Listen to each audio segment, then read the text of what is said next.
Why do we need on emergency fund?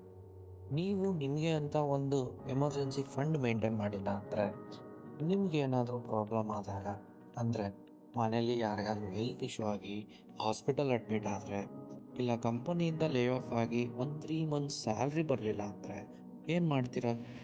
ಆ ಟೈಮಲ್ಲಿ friends ಇಲ್ಲ ರಿಲೇಟಿವ್ಸ್ ಹತ್ರ ಸಾಲ ಮಾಡಬೇಕಾಗತ್ತೆ. ಐ ವಿಶ್ ಯಾರಿಗೂ ಈ ಥರ ಆಗೋದು ಬೇಡ. ಬಟ್ ಅಕಸ್ಮಾತ್ ಆದರೆ ಇದರಿಂದ ನಮ್ಮ ಫ್ಯಾಮಿಲಿಗೆ ಏನೂ ತೊಂದರೆ ಆಗಬಾರ್ದು ಅಂದರೆ ನಾವು ನಮ್ಮ ಸ್ಯಾಲ್ರಿಯಲ್ಲಿ ಒಂದು ಚಿಕ್ಕ ಅಮೌಂಟ್ನ ಎಮರ್ಜೆನ್ಸಿ ಫಂಡ್ ಅಂತ ಸೇವ್ ಮಾಡ್ತಾ ಬರಬೇಕು. ಈ ಎಮರ್ಜೆನ್ಸಿ ಫಂಡ್ನ ಕ್ಯಾಲ್ಕುಲೇಟ್ ಮಾಡೋದು ಹೇಗೆ ಅಂದರೆ 6 times of your monthly expenses.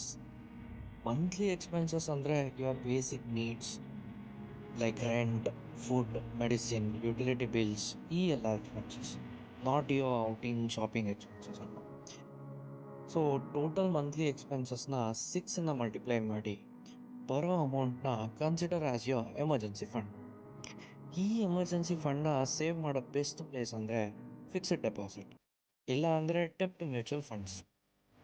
ಈ ಮ್ಯೂಚುವಲ್ ಫಂಡ್ಸಲ್ಲಿ ಹೇಗೆ ಇನ್ವೆಸ್ಟ್ ಮಾಡಬೇಕು, ಯಾವ ಮ್ಯೂಚುವಲ್ ಫಂಡಲ್ಲಿ ಇನ್ವೆಸ್ಟ್ ಮಾಡಬೇಕು ಅಂತ ತಿಳ್ಕೊಬೇಕಂದ್ರೆ follow our channel fix your finances.